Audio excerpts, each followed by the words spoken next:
Noong Oktubre taong 2025, ginawaran ng Integrated Bar of the Philippines, IBP, si dating Pangulong Rodrigo Roa Duterte ng Golden Pillar of Law Award bilang pagkilala sa kanyang mahigit 50 taong serbisyo sa propesyon ng abogasya. Ayon sa IBP Davao City Chapter, ang nasabing parangal ay ibinibigay sa mga abogado na may mahabang taon ng tapat na paglilingkod at good standing sa organisasyon, at iginiit nilang hindi ito isang hakbang na politikal. Gayunman, umani ng matinding batikos ang pagkakaloob ng parangal.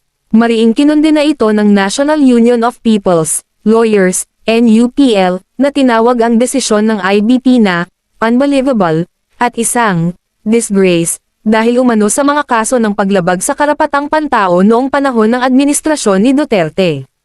Ilang samahan ng mga abogado at aktivista, gaya ng Union of People's Lawyers in Mindanao, UPLM, at Concerned Lawyers for Liberties, ay nanawagan din sa IBP na bawiin ang parangal.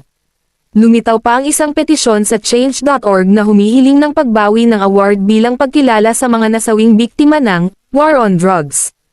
Inanunsyo ng IBP na rerepasuhin nila ang kanilang mga patakaran sa pagbibigay ng ganitong uri ng pagkilala.